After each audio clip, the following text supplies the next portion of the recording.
अस्सलाम वालेकुम and a very warm welcome. आप देख रहे हैं आज पाकिस्तान। मैं हूं सिद्रा इकबाल और हमारी ना क्रेन थोड़ी जज्बाती हो जाती है, बहुत करीब आ जाती है। हम उम्मीद करेंगे कि हम जज्बात पे काबू रखें। अच्छा जी, आगे बढ़ते हैं प्रोग्राम को लेके। आज का दिन आपके लिए अहम होना चाहिए because it's a brand new day. Sometimes we feel के मुझे ऐसा लगता है कि मैं रोज़ाना यही बात कर रही होती हूँ कि आज नया दिन है, नई उम्मीदें हैं, नीचे भी यही लिखा हो रहा होता है बार बार। लेकिन एग्जैक्टली अगर आप वाकई किसी मसले पे हल अटके हुए होते हैं और आप अपने आप को उसमें से निकालने की कोशिश कर रहे हैं, आप उसके बारे में सोच रहे हैं, आप यकीन कीजिए जिस दिन उसका सोल्यूशन आप तक पहुंचेगा, जिस दिन वो पेन पॉइंट आपका ख़त्म हो जाएगा या अगर कोई आपके लिए ज़ख्म वाली बात है, तकलीफ़ वाली बात है, वो जिस दिन ख़त्म होगा आपको वो दिन याद भी नहीं रहेगा। सो इन अदर वर्ड्स, कल मैंने एक कोटेशन पढ़ी जिसमें कहा यह गया कि आप जितनी चीज़ों के बारे में क्रिब करते हैं और जितनी चीज़ों के लिए दुआ मांगते हैं और आपको लगता है कि ये जब तक आपकी मुराद, आपकी दुआ पूरी नहीं हो रही, ये वक्त बड़ा कठिन है, बड़ा मुश्किल है, यकीन कीजिए कि जब वो चीज़ें पूरी हो जाती हैं आपको ये वक्त याद भी नहीं रहता। तभी हम ये कहते हैं कि जब वो नेमतें जिसका आपने बड़े अरसे से इंतज़ार किया है जब आपके पास आ जाती हैं तो उसकी अहमियत एक हफ़्ता, 2 हफ्ता, साल भर रहती है और फिर हमें लगने लगता है कि ये तो नॉर्म है। लेकिन ज़रा सा माजी में पीछे जाके देखिए, जो गाड़ी आप ड्राइव कर रहे हैं जो आज आपको पुरानी लग रही है, जो वो चमचमाती भी नहीं आई थी या अगर आपने सेकेंड हैंड भी ली थी तो उसकी खुशी कितनी थी। इमेजिन दैट इमोशनल स्टेट जब वो आपके घर के बाहर अगर खड़ी थी, आपके सहन में पाक हुई हुई थी तो आपको उसको देखकर जो खुशी हो रही थी। लाइकवाइज ज़िंदगी के किसी भी मरहले को दे दीजिए। आज अगर आपको अपना घर छोटा लगता है या आपको लगता है इसको रेनोवेट करने की ज़रूरत है, इस कमरे को सही करने की ज़रूरत है, go back in time and imagine जब आप उस घर में मूव किए थे, उस वक्त आपके क्या तासुरात थे, ज़िंदगी के किस वक्त में थे। और बहुत सारे लोग जिनको ये लगता है कि ज़िंदगी एक जगह स्टकअप हो गई है, यानी मैं अपने इर्द गिर्द देख रही हूँ तो लोगों के प्रमोशंस हो रहे हैं, कुछ लोग मुल्क छोड़ के चले गए, लोगों की शादियाँ हो रही हैं, बच्चे हो रहे हैं, लेकिन मैं एक ही जगह, ऐसा लगता है एक ही डगर में फंस गया हूँ। आज के ज़माने में भी जब हम कहते हैं कि जॉब हॉपिंग बड़ी कॉमन हो चुकी है, लोग एक जॉब को छोड़ के दूसरी जॉब में जाते हैं, ज़्यादा से ज़्यादा 2 साल 3 साल किसी इदारे में लगाते हैं। आज के दिन में भी ये हकीकत है कि जॉब्स कम होने की वजह से लोग काफ़ी अरसे तक एक ही कंपनी में रहते हैं। इस वक्त अगर मैं आपसे मीडिया इंडस्ट्री की बात करूँ या पाकिस्तान में माशी बहरान की बात करूँ कि हम कह तो रहे हैं कि चीज़ें बेहतरी की तरफ जा रही हैं, ब्लैक इकॉनमी को आपने वाइट इकॉनमी पे लेके आना, लेकिन ये जो ट्रांजिशन का पीरियड है, जब आप एक बहुत ही बिगड़े हुए निज़ाम से बेहतरी की तरफ जाते हैं तो थोड़ा पिंच तो आप फील करते हैं। और जैसे कहावत है कि जी गेहूं के साथ घुन भी पिस जाता है, तो वो लोग जिनके पास बहुत सारा ब्लैक मनी है शायद वो उस वक्त परेशान है। इसीलिए जब एक ज़माने में 5000 से ज़्यादा गाड़ियाँ एक पर्टिकुलर फैक्ट्री कराची में असेंबल करती थी, अब उनकी साल भर की जो प्रोजेक्शन नज़र आ रही है वो 1700 गाड़ियों की भी नज़र नहीं आ रही, यानी उनको ये भी नहीं लगता कि वो बेच पाएंगे, because all of this was corruption, black money जो डिक्लेयर्ड नहीं था, जो आपके पास गलत ज़राए से कहीं पड़ा हुआ था और आपने क्योंकि उसको खर्च करना था तो आप महंगी महंगी गाड़ियाँ, महंगे महंगे प्लॉट, प्रॉपर्टीज़, शॉपिंग्स ये सब करते थे, जिसकी वजह से क्योंकि क़ुव्वत ख़रीद हमारे माशरे में मौजूद थी, इन तमाम चीज़ों की कीमतें बढ़ती चली जा रही थी। वो लोग भी ये प्राइस ये प्रॉब्लम फेस कर रहे हैं, जहाँ उनके पास 4 गाड़ियाँ होती थी अब उनको 2 में गुजारा करना पड़ रहा है। तो आम आदमी ये सोचता है भाई इनको क्या फ़र्क पड़ा, लेकिन अगर आप उनकी तर्ज ज़िंदगी से देखें तो उनको बहुत फ़र्क पड़ा है। ऑन दी अदर हैंड, जो वो गेहूं के साथ घुन पिसने वाली बात होती है, जो हम जैसे आप जैसे मैंगो पीपल हैं, आम लोग जिनकी ज़िंदगी बेचारी एक कमरा, एक छोटी सी गाड़ी, इस तरह की चीज़ें हुआ करती थी, हमें भी फ़र्क बड़ा पड़ा है जी। अगर हम ग्रोसरी का बिल देते थे महीने का मिसाल के तौर पे 10,000 रुपये, तो वो जंप करके 18,000 20,000 हो गया और आपकी जो ज़रिया माश है वो उतना ही है। अब हो ये रहा है, इस स्ट्रेसेस के साथ इंसान काम पे आता है, फिर काम पे आने के बाद जाहिर सी बात है एक काम का यूजुअल स्ट्रेस है, जो काम आपने करके देने हैं वो तो आपने करने हैं, लेकिन तनख्वाह आपको वही महीने के आखिर में मिलेगी और हो सकता है कट कर मिले, और अब तो सर पे ये तलवार भी लटक रही है कि हो सकता है ये नौकरी ही ना रहे। अब ऐसी सिचुएशन में इंसान का आप स्टेट ऑफ माइंड इमेजिन कीजिए, शुक्राना, चीज़ों को बेहतर तरीके से देखना, पॉजिटिविटी तो दूर की बात है, इस वक्त सर्वाइवल की जंग नज़र आ रही है और उसमें कहीं ना कहीं मुझे लगता है कि हर इदारे में, हर जगह पे थोड़ा एतमाद का फुकदान है। अगर जो लोअर स्टाफ है आपका, जो मिडिल लेवल स्टाफ है, वो अपने सेठ को या अपने बॉस को देखकर सोचता है कि भाई इनको तो मेरी परवाह नहीं है, इनके लिए तो मैं मोस्ट डिस्पेंसिबल रिसोर्स हूँ, अगर मैं चला गया तो मेरे पीछे 4 लोग खड़े हैं और अगर हम 5 लोग लोग एक टीम में काम करते थे उनमें से 3 को हटाकर फिर भी 2 पे बोझ डाला जाएगा और तनख्वाह उतनी ही मिलेगी और हो सकता है कम होकर मिले। So the point is these mental stresses are sapping us of our energy, यानी जो हमारी जिंदगी की खुशगवारी होनी चाहिए थी, वहाँ आप लुक फॉरवर्ड करते हैं कि जी नया दिन है, नई उमंग है, सिद्रा रोज सुबह ये कहती हैं, वो नया दिन नई उमंग हमें नजर नहीं आता। हमें सिर्फ ये नजर आता है कि आज जंग का शायद 20वां दिन है और आज की जंग को बस हमने सिर्फ ये करना है जीतने के लिए कि आज का दिन सर्वाइव कर लें। तो जब सर्वाइवल की जंग में इंसान फंस जाता है तो आपके पास बड़े बड़े एम्बिशंस, गोल्स, ऑब्जेक्टिव्स नहीं रहते, आपका काम करने में दिल नहीं लगता, आप बस खाना पूरी कर रहे होते हैं।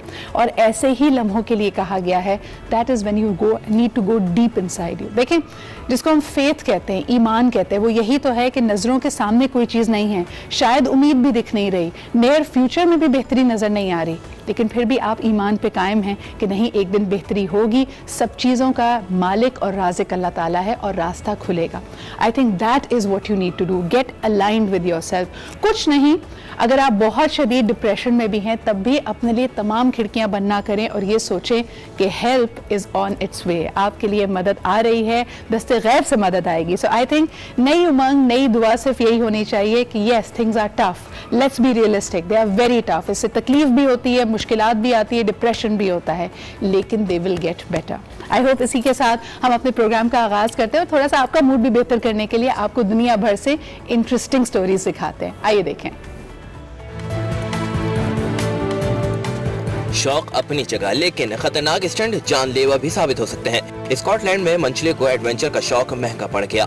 बेस जंपिंग के दौरान पहाड़ से जा टकराया और जख्मी हो गया, ताहम उसकी जिंदगी बच गई। उसे अस्पताल ले जाया गया जहां डॉक्टरों ने उसकी हालत खतरे से बाहर बताई।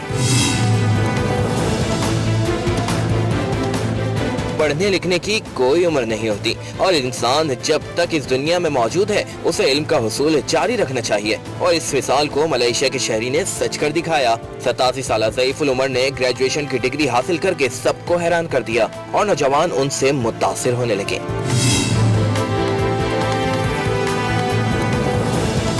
और अगर आप वाटर पार्क्स के शौकीन हैं तो आपने दुनिया की सबसे लंबी वाटर स्लाइड के बारे में तो सुना ही होगा। अरे नहीं सुना तो हम बताते हैं। चीन के शहर लशोई में इस वाटर स्लाइड की लंबाई 2723 मीटर है, जिसे बनाने में तकरीबन 2 साल का अरसा लगा। यहाँ सैयाह 20 मीटर फी घंटे की रफ्तार तक सफर तय करते हैं। इस वाटर स्लाइड को Guinness book of world record में भी शामिल कर लिया गया है। वाह भाई, ऐसी स्लाइड भी है, हमें तो वैसे ही लग रहा है कि हम नीचे फिसलते चले जा रहे हैं। लेकिन हाँ, I really like the news जब कहा गया कि पढ़ने लिखने की नहीं बल्कि कहना चाहिए सीखने की कोई उम्र नहीं है। अगर आज की दुनिया में आपने सर्वाइव करना है तो आपको कॉन्स्टेंटली अपनी थिंकिंग, अपनी अंडरस्टैंडिंग को चैलेंज करते रहना पड़ेगा। यानी जो कुछ आपने सीखा है हो सकता है वो इररेलेवेंट हो गया, क्योंकि जो ज़माने के दस्तूर हैं, जो कारोबार करने के दस्तूर हैं, काम करने के दस्तूर हैं, वो बदल गए हैं। मिसाल के तौर पर आपके वालिदैन का अगर ताल्लुक मार्केटिंग के शोबे से हो तो ज़माने में मार्केटिंग के लिए जो एडवर्टीजमेंट्स प्लेस किए जाते थे वो एक हमारा स्टेट टेलीविज़न होता था, ज़्यादा थोड़ा सा ये बुके बढ़ा तो 2 हो गए। इसके अलावा अखबारात और डाइजेस्ट बहुत इंपॉर्टेंट होते हैं। आज ऑन द अदर हैंड हम डिजिटल एडवर्टाइजिंग की बात कर रहे हैं। हमारा जो इंफॉर्मेशन हासिल करने का तरीका है, उसको अंडरस्टैंड करने का तरीका है, वो तमाम का तमाम डिजिटल पे मूव हो गया। That also brings to mind कि अब इसमें फेक न्यूज़, प्रोपेगेंडा और चीज़ों में लोगों को मिसगाइड करने का भी एक रुझान आता चला जा रहा है। और ये रुझान बड़ा ख़तरनाक है जी, ख़ास तौर पे क्योंकि ये मुल्कों जंग की नहज पे भी ला सकता है। इसी हवाले से बात करते हुए हम आपको बताते हैं कि दुनिया भर में जो पॉलिटिकल अरीना है, जो बाकी अहम मामलात हैं, माहौलियाती मामलात में क्या कुछ हो रहा है। Let's take a look at the world round up. बरतानवी पार्लियामेंट की मअतली गैर कानूनी करार। दारुल उलूम के स्पीकर जॉन बर्को ने सुप्रीम कोर्ट के फैसले का खैर मकदम करते हुए आज इजलास तलब कर लिया। मुतादिद अरकान ने वज़ीर आज़म के इस्तीफे का मुतालबा कर दिया। बोरिस जॉनसन ने कहा कि वो मुल्क की अदलिया का एहतराम करते हैं, लेकिन इस फैसले से मुतमईन नहीं है।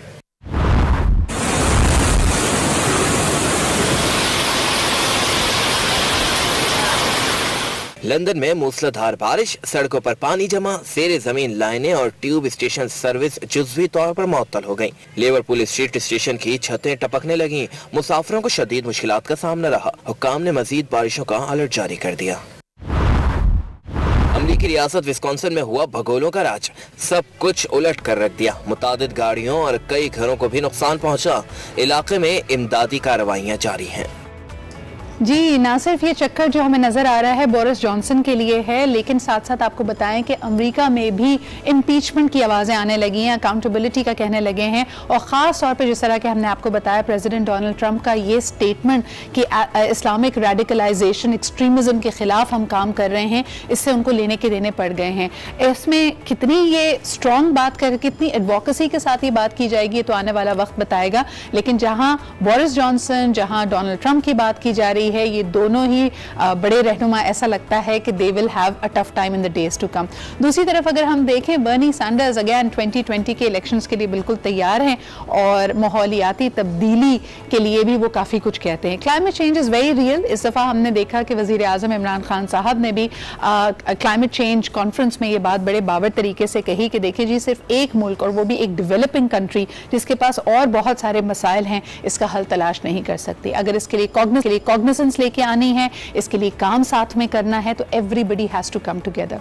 इसके अलावा एक दफ़ा फिर कश्मीर के मुद्दे को उठाते हुए, क्योंकि उन्होंने बार बार इस बात को कहा है कि वो दुनिया भर में कश्मीरी अवाम की आवाज़ बनकर उनका मौक़िफ़ दुनिया के सामने रखेंगे। ही वंस अगेन सेड कि जंग हमारे लिए ऑप्शन नहीं है, हम अटैक नहीं करना चाहते इंडिया पे, लेकिन इंसानी हुकूक की जो पामाली वादी कश्मीर में हो रही है उसका पूरी दुनिया नोटिस ले। अगर ये सिर्फ और सिर्फ इक़्तिसादियात की बात करेगी, अगर सिर्फ इकोनॉमिक गेंस की वजह से और अपने जो माशी ताल्लुकात हैं इंडिया के साथ उसकी वजह से खामोश रहेगी, तो फिर ये एक ऐसी दुनिया बन रही है जहां जंगल का कानून चल रहा है। और ये उन्होंने एक दफ़ा फिर आवाज़ बुलंद ये बात कही।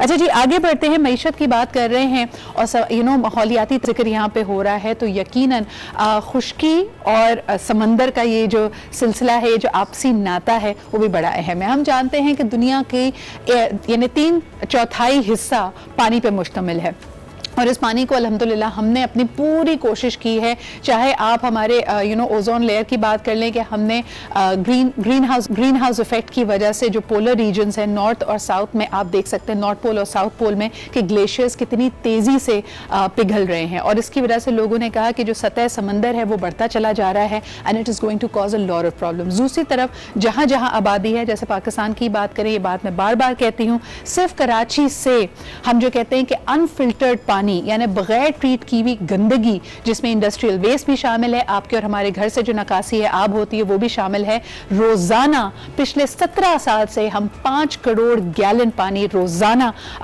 ये समंदर में फेंक रहे हैं, अरेबियन सी में फेंक रहे हैं, जिसकी वजह से बहुत सारे मसाइल हमारे सामने। उसमें से कुछ का जिक्र आपके लिए करती चलूं कि जो आबी हयात है, जो ओशन लाइफ थी, वो बुरी तरह मुतासर हुई है। एक जो आपस में गुत्थम गुत्ता हमें नजर आते हैं, फिशरमैन बेचारे, मछेरे जिनका ताल्लुक सिंध और बलूचिस्तान से है, सिंध के मछेरों के लिए अब उनके साहिल के करीबी पट्टी में आबी हयात नहीं रह गई है, जिसकी वजह से वो बेचारे ज़्यादा दूर तक जाते हैं, ज़्यादा डीप जाते हैं, इससे हादसात भी ज़्यादा होते हैं। और आपसी लड़ाई होने के नाते अगर आप कहीं पे भी देखें कि कोई हेल्थ हैज़र्ड है, कोई सेफ्टी हैज़र्ड है, प्लीज़ के इलेक्ट्रिक के जो नंबर्स हैं उन पर ज़रूर रब्ता कीजिए और उनको बताइए कि you see a potential hazard. इसके अलावा जो अपने तय आप चीज़ें कर सकते हैं, पर्सनली जो चीज़ें कर सकते हैं, पोल के करीब नहीं रहना, अगर कोई तार गिर गया है तो उससे दूर रहना है, और ख़ास तौर पे बिजली के आलात का इस्तेमाल, अगर वो भीग गए हैं, गीले हो गए हैं, तो उसको हाथ नहीं लगाना। These are things that you need to do. और इसको लिंक करेंगे जी साहिल समंदर से, क्योंकि बारिश की पेशन गोई है,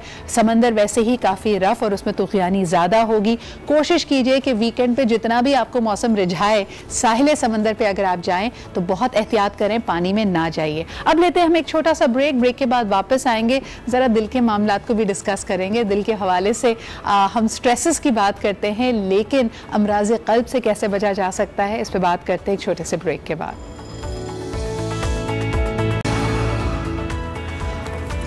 एंड वेलकम बैक। आप देख रहे हैं आज पाकिस्तान। सबसे पहले जी आपसे बात करनी थी, बहुत सारे लोगों को शायद कंफ्यूजन हो रही है, Peshawar master class is definitely on. The name of the finalist are already up on social media. आप देख के RSVP ज़रूर कर दीजिए so that your particular spot is reserve. And I am really sorry, we had a great response, यानी बहुत सारे लोगों ने हमें मैसेज किया और एंट्रीज भेजी, but I could only select a few, so that is already up there.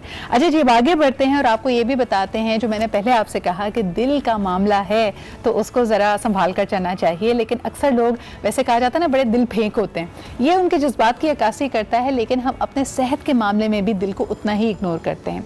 लेकिन किसी भी चीज़ की अगर अहमियत को जानना हो तो आप ये देखिए कि उर्दू में भी और हर ज़ुबान में उसकी इस्तिलाह के लिए उसको दिल से ही उसको एनालाइज किया जाता है, उसकी एनालॉजी दी जाती है कि बिल्कुल दिल की तरह है ये इस चीज़ का।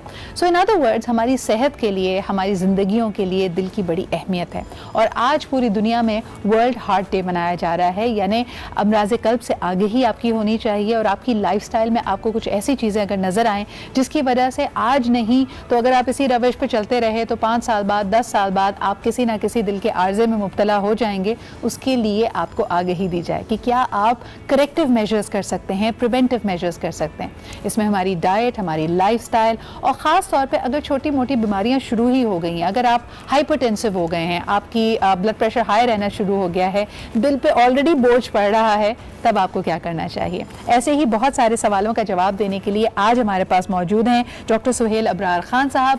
आप कंसल्टेंट कार्डियोलॉजिस्ट हैं at the Tabba heart centre. बहुत बहुत शुक्रिया सुहेल साहब यहाँ पे मौजूद होने का। आपके दिल का क्या हाल है? मेरा दिल तो माशाल्लाह से ठीक है और चाहते हैं कि बाकी लोगों के दिल भी इसी तरह ठीक रहे। सही। अच्छा, मुझे बताएं कि जब लोग जज्बाती होते हैं, जैसे मैं अभी भी कह रही थी कि हम पोइट्री में देखें, लैंग्वेज में देखें, जो चीज़ अहम है उसको दिल का या कल्ब का खिताब देते हैं, लेकिन अपने दिल का ख्याल नहीं रखते। ये देखें दिल पोइट्री उसमें तो है, कुरान में सबसे ज़्यादा जिस आर्गन का तज़किरा है वो भी दिल है। बिल्कुल, तो दिल तो बहुत अहम है और दिल वो चीज़ है जो आपकी पैदाइश से लेके आपकी इस दुनिया में रहने तक हर लम्हा जो है आपको काम कर रहा होता है और जब वो काम छोड़ता है तो फिर बंदा नहीं रहता। हाँ, और हम ऐसी चीज़ की कदर कैसे नहीं करते जिसका पता है कि अगर ये गया तो फिर ज़िंदगी गई। जैसे हम कहते हैं कि जान है तो जहान है, उससे पहले मैंने ऐड किया है कि दिल है तो जान है। तो अगर दिल नहीं है तो न जान है और न जहान है, सब खत्म। डॉक्टर साहब, मुझे ये बताइए कि हम बहुत सारे अमराज जो अभी तक उनके बारे में उनको प्रिवेंट किया जा सकता है, वैक्सीनेशंस मौजूद हैं, इसके अलावा हमारे लाइफस्टाइल की वजह से हम उन प्रॉब्लम्स में गिरफ्तार हो रहे हैं। तो ऐसे ही हर मर्ज़ के लिए, हर कंडीशन के लिए हमने दिन तो मुख्तस कर दिया है। मुझे ये बताइए वर्ल्ड हार्ट डे की क्या अहमियत है? देखिए, वर्ल्ड हार्ट डे जो है वो इसलिए मनाया जाता है कि ये जो दिल के मरीज़ हैं उनसे ज़्यादा उन लोगों के लिए जो कि नॉर्मल लोग हैं उनको दिल के मरीज़ बनने से रोका जा सके। इसलिए कि दिल के मरीज़ तो हमारे पास वैसे ही फीस दे के दिखाने आ जाते हैं, तो उन लोगों को हमने बात करनी है जो दिल के मरीज़ नहीं हैं। और हम क्यों ये करना चाहते हैं? इसलिए कि दिल की बीमारी बहुत कॉमन है, दुनिया का leading number 1 cause of death है। और बाज़ औक़ात हम बहुत चीज़ों में कहते हैं कि जब होगा जब देख लेंगे, बट दिल के मर्ज़ की एक प्रेजेंटेशन या आमद की इतला ये है कि अचानक बंदा सोया सुबह नहीं उठा, तो समटाइम आपको टाइम ही नहीं मिलता। बिल्कुल सही डॉक्टर साहब। इसमें मैंने 2-3 आर्टिकल्स पढ़े हैं जिसमें कहा यह जा रहा था कि अगर खुदा न खासा you are heading towards a heart attack तो आपको 5-6 सिग्नल्स आपकी बॉडी पहले देती है, यानी आपको कोई फटीग महसूस होती है, दूसरे सिम्टम्स नज़र आते हैं। ऐसे वाकई कोई सिम्टम्स होते हैं बड़े कार्डियक इवेंट से पहले? देखें, कुछ लोगों को हो सकते हैं और कुछ लोगों को कुछ भी नहीं होता है और अचानक से। इसलिए कि जब हम कहते हैं हार्ट अटैक, तो अटैक का मीन्स अचानक, अटैक अचानक होता है, इसलिए हार्ट अटैक कहते हैं। तो ज़्यादातर ऐसे कोई सिम्टम्स जो आपको वेकअप कॉल दे सके? वही कह रहा हूँ, ज़्यादातर लोगों को नहीं होते, बट कुछ लोगों को होते हैं कि चलने में सीने में बोझ, भारीपन, दर्द आता है, बैठने में ठीक हो जाता है, चलने में जो है उनका सांस फूलना शुरू हो जाता है, चलने में उनको जब ये तकलीफ़ होती है, उन्हें पसीने, अनयूजुअल पसीने आने शुरू हो जाते हैं। तो कुछ लोगों को ऐसी अलामत आ रही होती हैं, वो इग्नोर कर रहे होते हैं। फिर ये कि कुछ लोगों को दर्द नहीं होता, बर्निंग सेंसेशन होती है, और वो अक्सर लोग और समटाइम्स जो हमारे फिजिशियन हैं वो भी समझते हैं कि तो मैदे का मसला है, गैस की तकलीफ़ है, और वो उसको अपने तौर पे ट्रीट करते हैं और डिले हो जाता है। और दिल का जो हार्ट अटैक का मसला है, इसमें टाइम सबसे इम्पॉर्टेंट है, इसलिए कि हम कहते हैं कि मिनट इज़ मसल।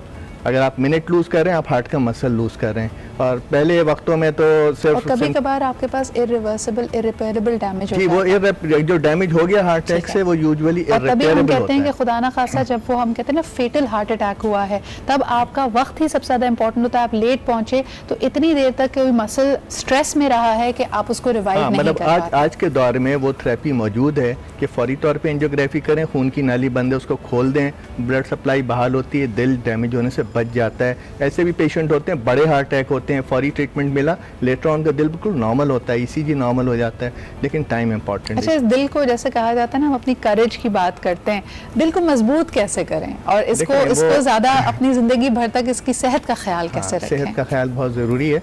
इसलिए कि कुछ तो अल्लाह की तरफ से होता है जो बीमारियां इंसान को आती हैं, तो उसमें आप ये करना है कि उसको जल्दी डायग्नोस करना है। तो उसमें आपके जो रूटीन चेक्स होते हैं, चेकअप्स होते हैं, ब्लड टेस्ट होते हैं, एग्जामिनेशंस होते हैं, जिसमें ब्लड प्रेशर है जो सबसे इम्पॉर्टेंट एंड कॉमन मसला है, डायबिटीज़ है। दोनों चीज़ें ऐसी हैं कि अर्ली फेज़ में आपको पता भी नहीं चलता कि आपको डायबिटीज़ हो गई है, ब्लड प्रेशर हो गया है, वो चलते रहते हैं, वो अंदर अंदर आपकी वेसल्स को डैमेज करते हैं। और जब कॉम्प्लिकेशंस आना शुरू होती हैं, जब पता चलता है, और इन सारी चीज़ों की कॉम्प्लिकेशन बहुत ख़तरनाक हैं। कॉमनली हार्ट अटैक, फालिज हो जाना, गुर्दों का फेल हो जाना, एक दफ़ा ये हो जाए तो फिर आप कुछ भी कर लें, ये चीज़ें उस तरह वापस नहीं आती। अगर इसको पहली चीज़ अर्ली डायग्नोसिस, फिर हमारे यहाँ प्रॉब्लम ये है कि डायग्नोसिस हो गई, आपको सिम्टम कोई नहीं हो रहे, ब्लड प्रेशर बढ़ा हुआ है बट आप ठीक हैं, घूम रहे हैं, तो आप कहते हैं क्या ज़रूरत है मैंने दवा बहुत अच्छे पढ़े लिखे, जिसको कहना चाहिए वर्ल्ड एक्सपोजर के साथ बड़े मौजूद लोगों को देखा है, घर में जी ब्लड प्रेशर नापने की मशीन पड़ी होती है और पड़ी ही रहती है, हम उसको समझते हैं वो डेकोरेशन पीस का हिस्सा बन चुकी है। कितना अहम है, अगर आपको पता है कि आप हाइपरटेंसिव होते हैं, ब्लड प्रेशर की दवा खा रहे हैं, उसके बाद अपने ब्लड प्रेशर को मॉनिटर करते रहना कितना अहम है। नहीं, मेरे ख्याल से ये एक नया मसला है, घर पे ब्लड प्रेशर की मशीन होना। उसको ठीक है ऑफ एंड ऑन आप कर सकते हैं, लेकिन बाद लोगों में एक होता है कि वो सुबह शाम कर रहे होते हैं, दिन में 3 दफ़ा कर रहे होते हैं, और जब भी कोई तकलीफ होती है ब्लड प्रेशर चेक करते हैं। जब भी कोई तकलीफ होगी, अगर मेरे या आपके सर में भी दर्द होगा तो वक्ती तौर पे ब्लड प्रेशर बढ़ जाएगा, ये नॉर्मल रिस्पॉन्स है, उससे वो परेशान होते हैं, मज़ीद ब्लड प्रेशर बढ़ जाता है। तो बेशक करना चाहिए, लेकिन ये कि पीरियडिकली करना चाहिए, जब आप बिल्कुल नॉर्मल हालत में हो, कोई तकलीफ़ में ना हो, नींद पूरी हुई हुई है, आराम से बैठे हुए। जब कोई तकलीफ, बिल्कुल जब तकलीफ में है उस वक्त ब्लड प्रेशर चेक करेंगे, वो बढ़ा ही हुआ आएगा। और बॉडी एक फ्लाइट, बिल्कुल ये है, ये नेचर है कि जब भी आप मुश्किल में होंगे, अल्लाह ने ऐसा निज़ाम दिया है कि सारी चीज़ें आपकी, जैसे दिल है तो नॉर्मल से 5 टाइम्स मोर जो है वो काम कर सकता है, हार्ट रेट ब्लड प्रेशर बढ़ा के, तो कार्डिक आउटपुट बढ़ जाएगी। तो वो तो नेचुरल है, वो आपका एक अल्लाह ने बैकअप समझे रिजर्व दिया हुआ है। उस स्टेज पे ब्लड प्रेशर बढ़ा है कोई मसला नहीं, लेकिन जब आप बिल्कुल नॉर्मल हैं, ठीक हैं, और आपका ब्लड प्रेशर बढ़ा है और एक से ज़्यादा दफ़ा बढ़ा है, अगर आप ब्लड प्रेशर का डायग्नोसिस आपकी नहीं हुई, डॉक्टर के पास जाएं। डायग्नोसिस हुई है तो मेडिकेशन। कॉमन मिस्टेक जो लोग करते हैं कि हार्ट में तकलीफ हुई, ब्लड प्रेशर, जो हमने कहा ना कि अगर मेजर कार्डियक अटैक नहीं है, कोई छोटा इवेंट है, उसमें जाके पहली चीज़ जो कराई जाती है ईसीजी, और अगर ईसीजी नॉर्मल आया तो पीपल अस्यूम कि एवरीथिंग इज ओके, हालांकि ECG is just a snapshot, यानी जैसे तस्वीर खींची है। बहुत इंपॉर्टेंट सवाल है, इसलिए कि ईसीजी बहुत इंपॉर्टेंट टूल है, किसी को भी चेस्ट में पेन हो ईसीजी ज़रूरी है करना। लेकिन ये कि अगर ईसीजी नॉर्मल आ जाए तो वो क्लियर नहीं करता कि आपको हार्ट का प्रॉब्लम नहीं है। कुछ मरीज़ों में ईसीजी बिल्कुल नॉर्मल होता है, इवन उनको हार्ट अटैक हो रहा होता है। तो इसलिए जो है एक ट्रेंड, क्वालिफाइड, एक्सपीरियंस्ड कार्डियोलॉजिस्ट का देखना ज़रूरी है, इसलिए कि हम लोगों को मरीज़ से बात करके अंदाज़ा हो जाता है कि ये दिल का मसला है कि नहीं है। फिर हम ईसीजी पे जाते हैं, और अगर वहाँ से भी नहीं होता तो फिर हम ब्लड टेस्ट करते हैं, और आजकल इतने अच्छे ब्लड टेस्ट हैं कि वो छोटे से, ट्रोपोनिन की बात है, वो छोटे से छोटे हार्ट अटैक को जो है वो पकड़ लेते हैं। मैं ज़रा से अपने व्यूअर्स को बताती चलूँ, आपसे भी मजीद इसमें हम रहनुमाई लेंगे। ट्रॉप का टेस्ट ये एक ऐसा ब्लड टेस्ट होता है जो कि क्योंकि बॉडी में आपके सिम्टम्स रह जाते हैं, अगर कोई कार्डियक एक्टिविटी हुई हो और आपकी बॉडी उस स्ट्रेस से गुजरी हो, तो वो certain hormone, certain chemicals body में होते हैं। ट्रोपोनिन का टेस्ट पहला एक तो फौरी तौर पर होता है, जिसका रिजल्ट 1 घंटे में आ जाता है, और दूसरा तमाम खदशात को दूर करने के लिए दूसरा टेस्ट का रिजल्ट आता है 12 घंटे के बाद, 4 से 6 घंटे में। तो you notice both of them, और अगर उसमें आपकी क्लियरेंस होती है तो कहा जाता है, फिर कहते हैं कि हार्ट अटैक नहीं हुआ है, दिल का मर्ज फिर भी हो सकता है, जो कि स्ट्रोक हो आपकी, लेकिन अटैक अभी आपको नहीं हुआ है। अटैक इंपॉर्टेंट है, इसलिए अटैक। अच्छा जी, अब अटैक से बचने के लिए और अपने दिल का ख्याल रखने के लिए, जैसे आपने कहा कि आर्टरी स्ट्रोक ना, उसकी हेल्थ अच्छी हो, उस पर स्ट्रेस ना पड़ता हो, उसके लिए जिनको मर्ज नहीं है उनको क्या करना चाहिए? एक मैंने पहले बात की कि जो डिजीजेस रिस्क फैक्टर्स हैं उनकी आइडेंटिफिकेशन, कि ब्लड प्रेशर, डायबिटीज़ या आपको है कि नहीं है, आपका कोलेस्ट्रॉल 20 ईयर्स की एज में एक दफ़ा चेक होना चाहिए, और अगर वो नॉर्मल है तो एवरी 5 ईयर चेक होना चाहिए, अगर वो अब नॉर्मल है तो फिर अपने फिजिशियन से मशवरा करें। ये तो वो चीज़ें हैं जो डिजीज़ रिलेटेड है। बाकी कुछ फैमिलीज़ में यंगर एज में हो रहा होता है, वो जेनेटिक होता है, उन लोगों में ज़्यादा चांस होता है कि अगर आपकी फैमिली में मर्दों को लेस दैन 50 एंड औरतों को लेस दैन 60 हुआ है तो दे आर मोर एक्सपोज्ड, उनको ज़्यादा ख़तरा है। उससे ज़्यादा जो सबसे अहम बात है वो है लाइफस्टाइल मॉडिफिकेशन, जो आपने शुरू में बात की। वो लाइफस्टाइल जो यूरोप और अमेरिका वेस्टर्न लाइफस्टाइल था, उन्होंने उसको किया, हार्ट डिजीज़ बढ़ी, हमने उनको कॉपी किया, उन्होंने उसको छोड़ दिया। अब वहाँ पे डिक्लाइन में हमारे पास जो राइस पे बढ़ती जा रही है। तो लाइफस्टाइल में जो है आपकी डाइट होती है और एक्सरसाइज होती है। डाइट जो है उसमें बहुत सारी चीज़ें हैं जो बहुत आराम से जो है सब्स्टिट्यूट हो सकती हैं, लेकिन लोग उससे अवेयर नहीं, उन्हें मालूम नहीं है, इसलिए नहीं होता। तो ओवरऑल फैट कंटेंट आपका कम होना चाहिए। सैचुरेटेड फैट जो कि आपके घी, मक्खन, माजरीन, इस तरह की चीज़ें हैं, उनकी क्वांटिटी कम होनी चाहिए। और उसके साथ जो हैं जो ऑयल्स हैं, जो आपके वेजिटेबल ऑयल हैं, वेजिटेबल सोर्स में कोलेस्ट्रॉल नहीं होता। हमारे हर वेजिटेबल ऑयल के ऐड में आता है कोलेस्ट्रॉल फ्री, तो सारी कोलेस्ट्रॉल फ्री होते हैं, ठीक है। उसमें जो होता है कि डिफरेंट ऑयल्स होते हैं, कुछ जो हैं वो पॉली अनसैचुरेटेड होते हैं, कुछ मोनो अनसैचुरेटेड होते हैं, जिसमें जो कॉमनली है सनफ्लावर, कनोला और कॉर्न ऑयल पकाने के लिए अच्छा है, हीट रेजिस्टेंट है।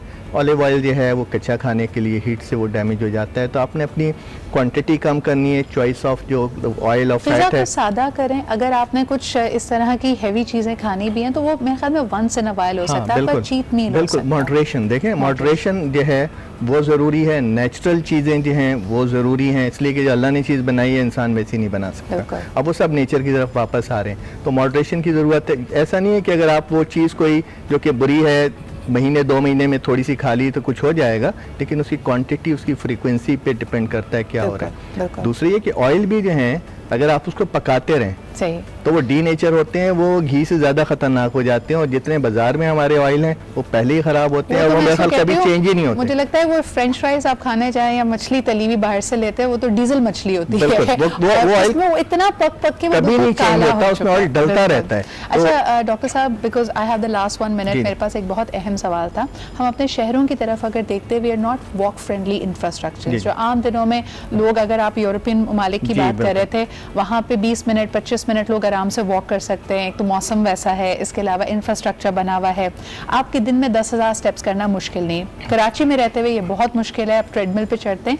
एक दूसरा ट्रेंड जो हम देख रहे हैं, अचानक से हमें अपनी सेहत का ख्याल आता है, हमें पता चलता है बहुत ओबीस हैं, या फैमिली में कोई शादी हो रही होती है तो हमने उसके लिए पतला होना होता है, और हम हाई इंटेंसिटी ट्रेनिंग की तरफ जाते हैं। How bad is that for our heart? Because हमने बहुत सारे इंटरनेशनल न्यूज़ आइटम सुने हैं जिसमें लोग जाते हैं, बल्कि पाकिस्तान में भी ये किस्से हो रहे हैं, जिम पे थे, ट्रेडमिल पे भाग रहे थे, सडनली कार्डियक अरेस्ट हुआ and they died on spot. इसमें देखें 2 चीज़ें हैं। एक तो ये कुछ हार्ट डिजीज़ हैं जो कि होती हैं, और उनमें अगर आप एक्सर्शन करते हैं, एक्सरसाइज करते हैं, तो उसमें सडन कार्डियक डेथ हो सकती है। उसके लिए तो ये है कि जो आप एक्सर्शन, जो ट्रेंड एथलीट या इस तरह का कॉम्पिटिटिव स्पोर्ट्स हैं, उसमें पहले कार्डियोलॉजिस्ट को असेस करना चाहिए कि आपको ऐसा कोई मसला तो नहीं है। लेकिन उसके अलावा भी जो नॉर्मल लोग हैं उनको भी अपनी बॉडी को ग्रेजुअली जो है वो एक्सरसाइज पे लेके जाना चाहिए। ये नहीं है कि मैं पहले तो ये 10 कदम नहीं चलता और आज मैं जो 2 मील भागना शुरू हो गया। तो उसमें ये होता है कि आप शुरू करें, उसकी अपना पेस जो है, रफ्तार जो है उसको कम रखें, टाइमिंग कम रखें, और उसके बाद ग्रेजुअली बढ़ाते चले जाएं। अगर आपको कोई सिम्टम नहीं हो रहा है, कोई सांस नहीं फूल रहा, कोई सीने में दर्द नहीं, ठीक है, लेकिन ऐसे कोई सिम्टम्स हैं तो फिर अपने डॉक्टर से मशवरा। देखिए जी, हमारे गली गली मोहल्लों में आज हम देखते हैं कि gyms and body building centres और स्लिमिंग सेंटर्स खुल गए हैं। आपके तवज्जुह से डॉक्टर साहब मैं कहना चाहूँगी कि हमारे जितने लोग जो अपने आप को जिम ट्रेनर समझ रहे हैं, देखिए आपकी बॉडी टाइप डिफरेंट है, आपने हो सकता है साल की ट्रेनिंग के बाद एक अपना स्टेमिना बनाया है। आपके पास जो घरेलू खवातीन, जो लोग घर में बैठे हुए हैं, जिनका बहुत ज़्यादा एक्टिविटी लेवल नहीं है, प्लीज़ उनको एडवाइस करते हुए, उनको पुश करते हुए उनकी मेडिकल हिस्ट्री पता होना आपको बहुत ज़रूरी है। और अगर उसमें कोई सिम्टम्स हैं तो उसको फिर फिजिशियन को पहले असेस करना चाहिए कि वो लेवल ऑफ एक्सरसाइज क्या होना चाहिए, कब करना चाहिए, तो ये सारी चीज़ें ज़रूरी हैं। Thank you so much doctor साहब for being here with us and for giving us so many preventive tips. जी आज डे है, एटलीस्ट आज के दिन में, अभी अजराहन मजाक भी डॉक्टर साहब से कही थी कि आज कुछ डीप फ्राइड मत खाइएगा, थोड़ा सा अपने दिल का ख्याल रख लें। And I hope that your heart is healthy and happy always. एक छोटा सा ब्रेक लेते हैं, वील बी राइट बैक।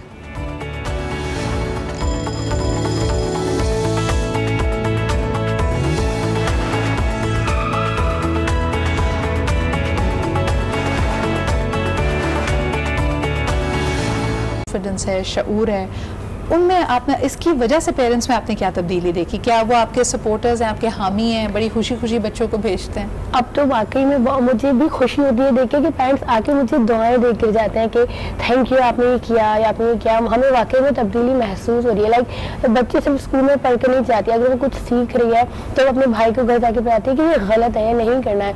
ये अम्मी को बोलती है ऐसे बात ना करें, ऐसे बात करते हैं, अच्छे से बात करते हैं, ऐसे बिहेव करते हैं। तो जिस पर पेरेंट्स मुझे काफ़ी फिर कहते हैं कि थैंक यू मैम, आपने अगर किया, हम पहले नहीं समझ रहे थे लेकिन अब हम समझ गए हैं टोटली। तो बिस्मा, आपका इस तरफ रुझान कैसे हो? बिकॉज जिस इलाके में आप काम कर रहे हो वो आपके घर से भी दूर होगा, कैसे फील किया कि वहाँ पे ये नीड है और मुझे ये करना चाहिए? एक्चुअली मैं खुद एक सिंधी फैमिली से बिलोंग करती हूँ, तो अभी तो काफ़ी मतलब जो है माइंडसेट चेंज हो गया, बट स्टार्टिंग से ही थोड़ा सा रिस्ट्रिक्शंस थी एजुकेशन को लेकर। मतलब एजुकेशन हमारी भी फैमिली में इतनी नहीं थी कि गर्ल्स को देनी है, लेकिन एक कंपल्सरी नहीं था। लेकिन फिर मेरे बाबा ने थोड़ा सा मुझे सपोर्ट किया, मैंने पढ़ लिया। तो आई थॉट कि अगर मैंने पढ़ लिया तो मैं दूसरों को भी बढ़ा देती हूँ, क्योंकि शौक तो हर लड़की में होता है। मैंने हर लड़की में देखा है आगे बढ़ने का, जैसे लड़के आगे हैं तो हर लड़की में शौक होता है। बस जहाँ तक मैं अप्रोच कर सकती हूँ, जहाँ तक मेरी सख्त है, मैं जहाँ तक पहुँच सकती हूँ मैं उतना कर रही हूँ। ठीक है, अब आगे फ्यूचर में क्या इरादे हैं? आप अपने स्कूल को, इस इनिशिएटिव को मजीद बढ़ा करना चाहते हो, एक्सपैंड करना चाहते हो? मेरी पूरी ये कोशिश होगी कि जब तक मैं कर सकती हूँ मैं इसको लेके चलूँ। अच्छा, अभी मुझे ये भी बताइए कि ये सेल्फ फंडेड है, आपके पास कोई फाइनेंशियल सपोर्ट या किसी तरह की सपोर्ट किसी इदारे से नहीं? किसी इदारे से नहीं। ठीक है, और will you be open to the idea, क्योंकि मैं अपने व्यूअर्स को देख के कहना चाहूँगी कि जो मुखय्यर अफराद हैं, हम में से देखें तब्दीली भी और माशरे में बेहतरी भी सब लाना चाहते हैं, लेकिन शायद हमारे पास इतना टाइम, इतनी एनर्जी, इतने वसाइल नहीं होते कि बिस्मा की तरह पूरा डेडिकेटेडली इस इनिशिएटिव को पुट थ्रू कर सकें। लेकिन अगर आप किसी और तरीके से इन काइंड अगर हेल्प कर सकते हैं, अगर आपके पास फंड्स मौजूद हैं, मैं पर्सनली आपको रिक्वेस्ट करूंगी, बिकॉज हमारी टीम ने इस केस को जांचा हुआ है, they are credible people, already हम देख सकते हैं कि वहाँ पे 200 बच्चियाँ तालीम हासिल कर रही हैं। तो इस तरह के इनिशिएटिव्स को सपोर्ट कीजिए, and you can always find the beacon of hope and Bisma on Facebook, और आप इनसे रब्ता कर सकते हैं। Right, thank you so much Bisma for being here. और वाकई तब्दीली इसी तरह आती है जी कि हम अपनी शमा जलाते हुए चलें। अगर अंधेरे को ही कोसते रहेंगे तो फिर यही अंधेरा हमारा मुकद्दर बन जाएगा।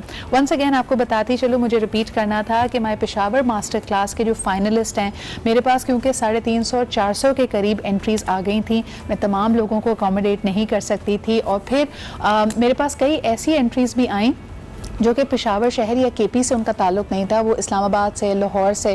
First of all thank you very much. मैं बहुत इसको मैं समझती हूँ कि आई वाज वेरी टच्ड, और मेरे लिए बड़ा एक इमोशनल मोमेंट भी था जब मैंने देखा कि दूसरे शहरों से भी लोग विलिंग हैं कि हम आके पेशावर में ये मास्टर क्लास अटेंड करें। तो देखें, आपको इतनी मेहनत करने की ज़रूरत नहीं है। इस्लामाबाद की मास्टर क्लास इंशाल्लाह 4 और 5 अक्टूबर को हो रही है, और जो मास्टर क्लास पेशावर की है वो इंशाल्लाह ताला 28 सितंबर की है। इसके जो फाइनलिस्ट हैं, अगर आप चाहें तो मेरे इंस्टाग्राम पे और फेसबुक पे देख सकते हैं कि उनके नाम अनाउंस किए हुए हैं।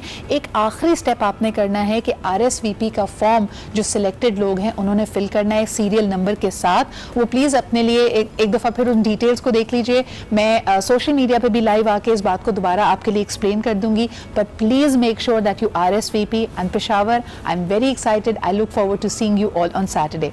इसी के साथ लेते हैं हम एक छोटा सा ब्रेक के बाद वापस आएंगे, एक डिस्कशन करेंगे जी, जिसमें हम बात करेंगे कि तजस्सुस और आपकी जो क्यूरोसिटी होती है वो आपके लिए कैसे वबाले जान बन सकती है। इस पर बात करते हैं एक छोटे से ब्रेक के बाद।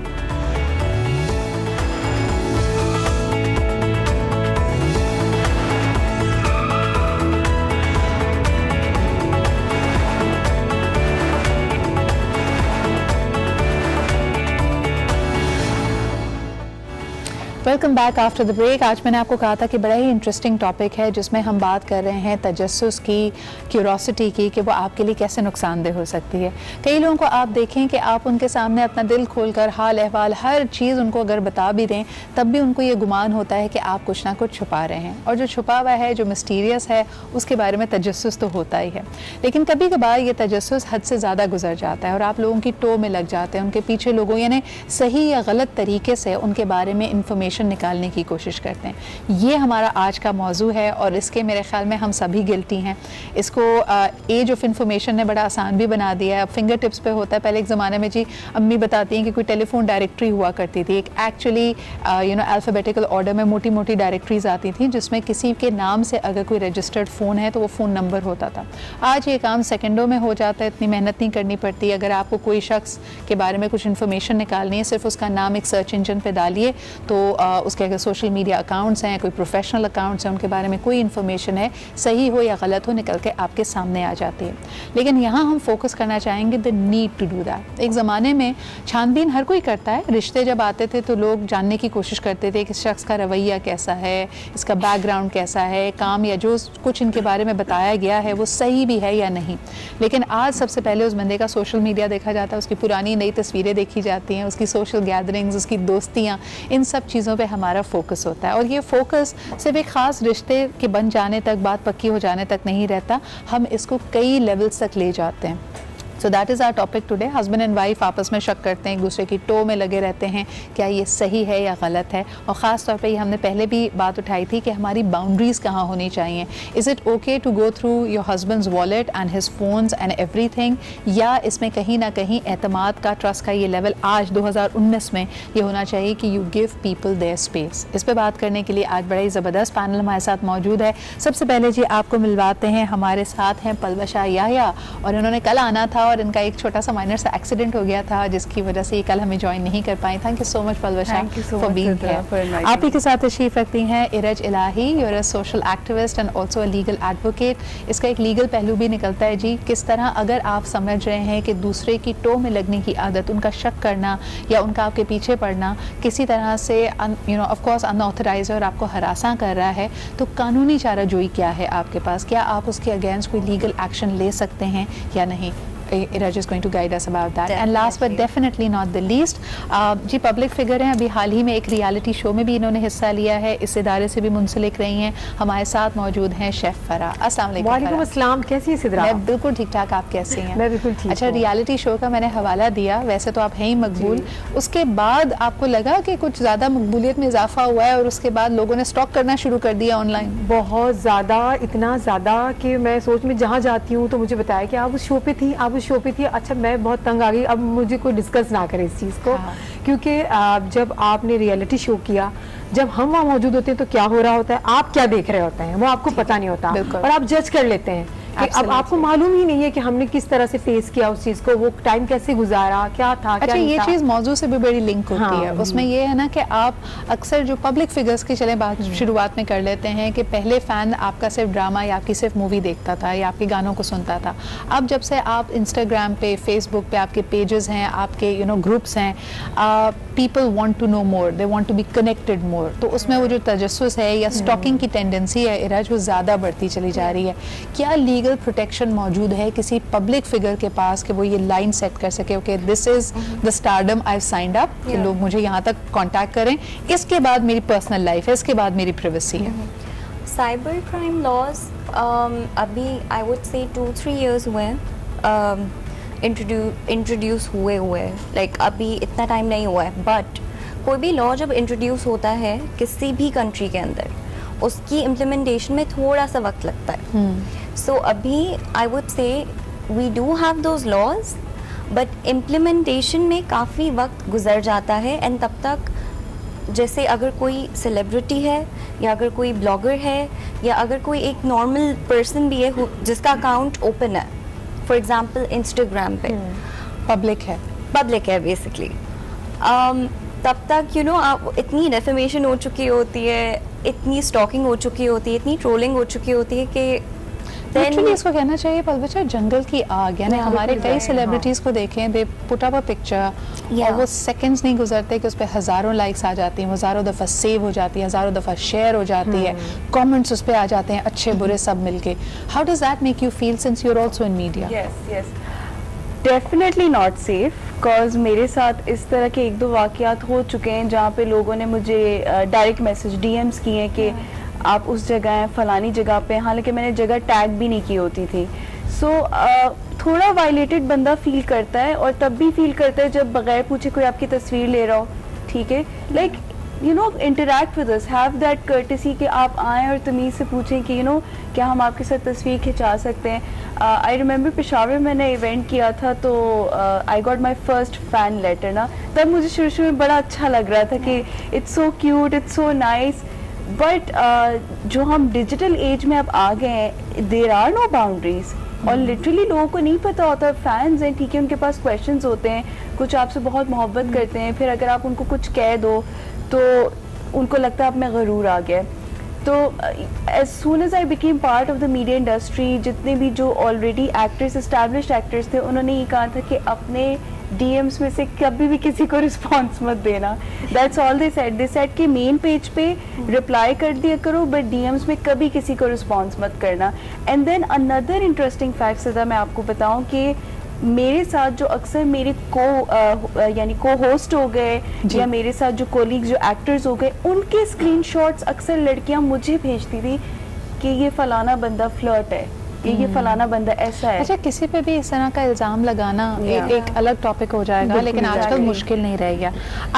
The thing I was thinking was कि जो लोग टेलीविजन पे आते हैं या कोई पब्लिक आई में काम कर रहे होते हैं, उन पे तो आप फौरी तौर पे ये इल्जाम लगा देते हैं कि भाई यू चोज इट, आपकी तो कोई प्राइवेसी है ही नहीं, आपने अपने ये राइट्स खुद फॉरगो की, आप टेलीविजन पे आते हैं।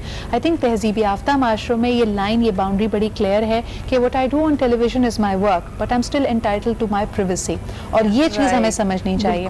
अच्छा, जहां हम अपने माशरे की बात करें, यहाँ तो माशाल्लाह जी हालात अब ये हैं कि आपका पब्लिक फिगर होना जरूरी नहीं है। अगर आपने एक अच्छा सा अपना डिस्प्ले पिक्चर लगाया हुआ है, आप किसी भी लड़की से पूछिए, उसके जनाबे अली जो इन अदर बॉक्स का हाल होगा ना, वो किसी जहन्नुम की खिड़की से डिफरेंट नहीं है। एग्जैक्टली। और लड़कियों की भी या लड़कों की भी गलती होती है कि आप किसी जानते नहीं हैं तो आप उनसे बात क्यों करते हैं। किसी ने आपकी तारीफ कर दी, सलाम कर दिया, आप उसे जानते नहीं, क्योंकि आप खुद ही अपनी जो मरासिम है वो बढ़ा रहे होते हैं, आप उसको जानते नहीं है। आपको किसी ने मैसेज किया, फेसबुक पे किया, इंस्टा पे किया, तो आप थोड़ा सा लिमिट में रहे। और दूसरी बात ये है कि आपने जब ये इंपॉर्टेंट एक बात की, ये बहुत है कि जो किसी को कोई जानता नहीं है, सिर्फ आपने थोड़ी देर के लिए देखा, कुछ देर के लिए मिला, और आपने उसकी पूरी पर्सनैलिटी अपने माइंड में बना ली कि वो होगा कैसे, फिर आपको जुस्तजू बढ़ती है कि अब देखो कि आगे क्या होगा, इसके अंदर कुछ होगा। Absolutely, जैसे फैन गर्ल्स की बात करें, अच्छा यहाँ पे हम सिर्फ और सिर्फ लड़कों को या आदमियों को जिम्मेदार नहीं ठहरा सकते। आई नो अगेन पलवशा, हमारे कॉलीग्स, मेल कॉलीग्स, जिस किस्म की लड़कियां गुफ्तगू इस वक्त कर रही हैं, अगर आप वो मैसेजेस देख लें, अगर आप वो स्क्रीनशॉट्स देख लें, आप शर्म से पानी पानी हो जाएंगे। नॉर्मल लोग, लाइक मेरे कई दोस्त हैं जो कहते हैं कि जी फलाना, जैसे मेरी टीम में अगर कुछ लोग होते थे, एक ज़माने में मेरे पास यंग गर्ल्स फलवशा इंटर्न्स काफ़ी होती थी, and then I'd interact with media personality, so वो उनके जहन में वही फरा वाली बात के खाका है जी, इनको तो एक रोमांटिक हीरो के तौर पे देखा हुआ है। अब वो सारा रोमांस वहीं पे आ जाता था और उनको लगता था कि जी मैंने मैसेज करना है, मैंने तारीफ करनी है और कोई ना कोई रिस्पॉन्स मेरे पास आएगा, which is really unfortunate। लेकिन इसमें सिर्फ और सिर्फ आप ये मत समझिए कि लड़के जिम्मेदार हैं, लड़कियां भी ऐसी चीजें कर रही हैं कि आप अक्सर लोग कहते हैं कि भाई you know that a certain celebrity is married and family, they'll be like, हमें तो कोई परवाह नहीं है अगर आप मैरिड हो या नॉन मैरिड हो, it is come to that point. लेकिन बात यहाँ होती है कि अगर हम पब्लिक फिगर हैं, हम टेलीविजन पे आते हैं, मीडिया पे हैं, तो आपको जरूरत क्या है, जितना हम दिख रहे हैं उतना ही जाने, आपको जरूरत क्या है पीछे जानने की, ज्यादा चाहिए ना, चाहिए। लेकिन आपको अपनी बाउंड्री में रहना चाहिए। अगर आपको कोई पर्सनल तजस्सुस होता है, मिसाल के तौर पर अगर आपको स्क्रीन पे कोई अच्छा लग रहा है ना, तो फिर आप टो में होते चाहिए बगैर मेकअप के कैसा लगता है। हाँ, मुझे अक्सर लोग पूछते हैं कि आप टीवी पे इतना पोलाइट बोलती हैं, अब असल जिंदगी नहीं, मैं असल जिंदगी में बहुत चीखती रहती हूँ, लेकिन ये चीजें नहीं होनी चाहिए। हम आपको इंटरटेन करने के लिए आते हैं, आपको इंफॉर्मेटिव सारी नॉलेज देने के लिए आते हैं, आप उसी चीज पे फोकस रखें। आप अच्छा, मैंने बड़ी अपनी बाउंड्रीज रखी। अच्छा, लेकिन इसमें पता है हम सिर्फ और सिर्फ पब्लिक फिगर्स की बात ना करें, हम घर की बात करें। हाँ, नॉर्मल लोग हैं ना, अगर let's start from the early times ना, कि अगर सिबलिंग्स हैं तो उनकी भी एक अल्लाह मियां ने ना एक बच्चे को घर में बहन भाई को जासूस बना के पैदा किया होता है, वो अम्मी अब्बू को जाके सारी बातें बताते हैं, आपको पता है इन्होंने ये किया था और इसके पास इतने पैसे कहाँ से आए, और आपको पता है स्कूल की छुट्टी के बाद ये भी खाया था ठेले से लेके। तो ये वाले जो बच्चे होते हैं बड़े खतरनाक होते हैं। ये कजन्स में भी होती है। हाँ। अगर एक दो कजन्स हैं, हम एज है, इनकी एज एक जैसी है, एक ज्यादा पढ़ के कुछ आगे कर रही है, कोई काम कर रही है, जॉब कर रही है, क्योंकि यूजुअली ज्यादातर लड़कियां अपनी सैलरी नहीं बताती, लड़के भी नहीं बताते, बतानी भी नहीं चाहिए, वो आपका पर्सनल चीजें हैं।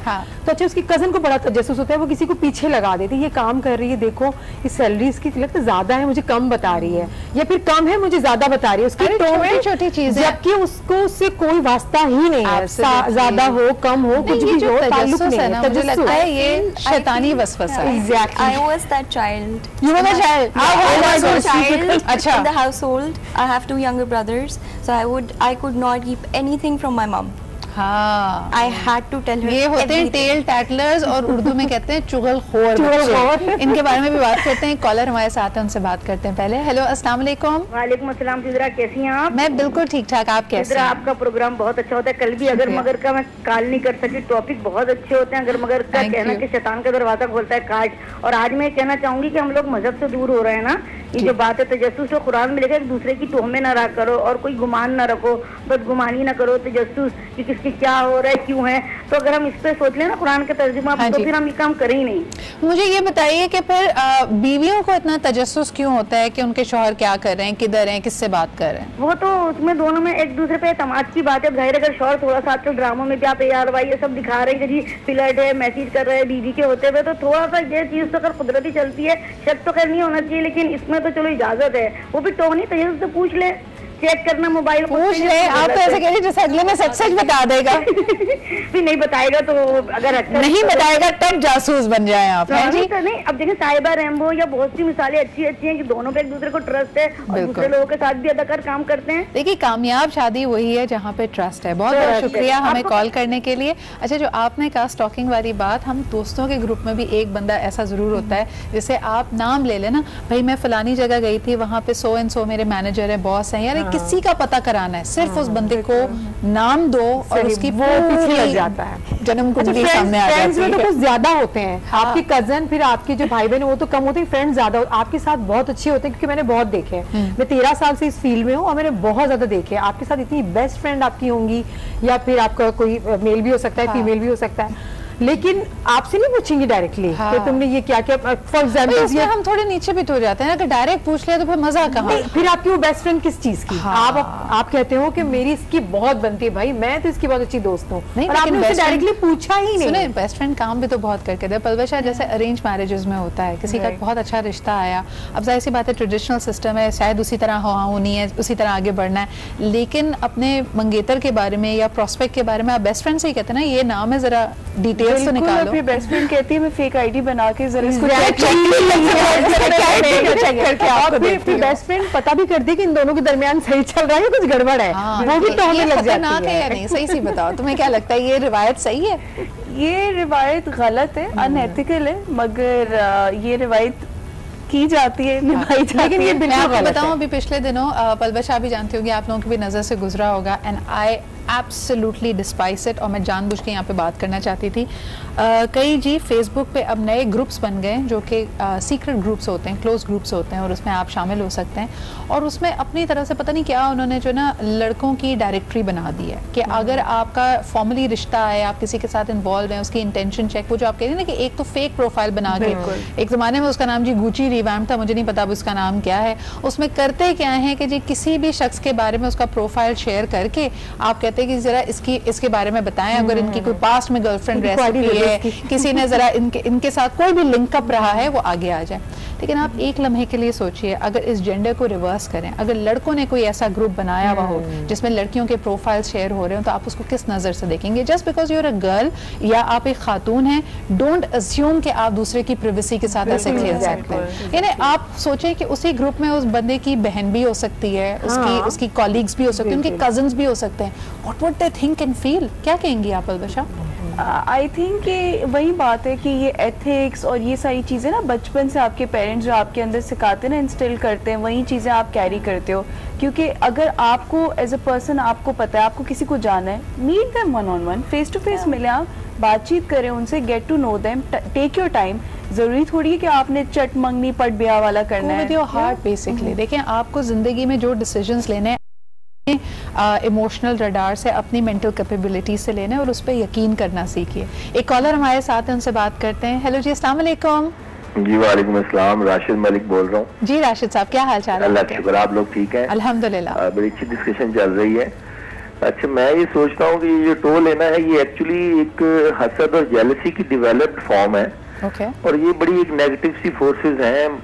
हमने एक खाम खा से ना एक ठेकेदार बन जाते हैं कि हमें लगने लग जाता है अपने अजीजों या दोस्तों की महफिल में अगर कोई डेवलप हो रहा है तो ये अच्छे कपड़े पहनने लग गया है, इसने गाड़ी भी अच्छी ले ली है, क्या वजह, ये अचानक से चेंज हो गया, हम उसके पीछे लग जाते हैं। सही। जी, इसका उसको कोई नुकसान नहीं होगा, ये हमें नुकसान होगा। बिल्कुल बिल्कुल। और तो इस तरह कभी भी ये नेगेटिव फोर्सेस हमें खुद हमारे पे इम्पैक्ट बुरा आएगा, कभी अगले पे नहीं। जिस तरह जी अगर इसको आम जबान में समझाया जाए, एक इलेक्ट्रिकल अप्लायंस के चलने के लिए सही वोल्टेज का आना जरूरी होता है। तो आप इमेजिन कीजिए कि वो अप्लायंस आप हैं और जो काम आपने करना है वो आपका मकसद हयात है। अगर आप इधर उधर आपकी वोल्टेज ज़ाया होती रहेगी तो आपकी अपनी मशीन सही नहीं चलेगी, इवेंचुअली उसमें स्पार्क होगा और सब कुछ जल सड़ जाएगा। बहुत बहुत शुक्रिया राशिद साहब हमें कॉल करने के लिए।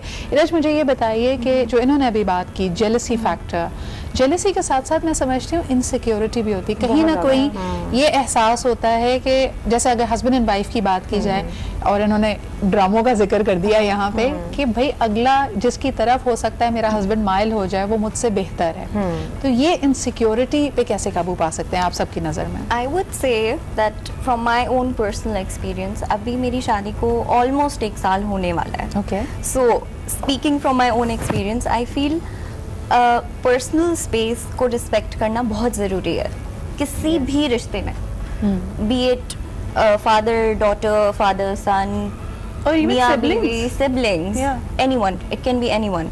So I feel personal space बहुत ज़रूरी होती है and you need to trust the other person. आपका जब तक वो ट्रस्ट नहीं है आप तब तक उससे शादी ना करें। Like why do you want to get into something जब आपको पता है कि okay you have your doubts. I'm not going to name my friends, but a couple of my friends they do have their doubts, but they're stepping into marriage ऐसे जैसे okay trial and error के लिए देखते हैं क्या होगा। सही।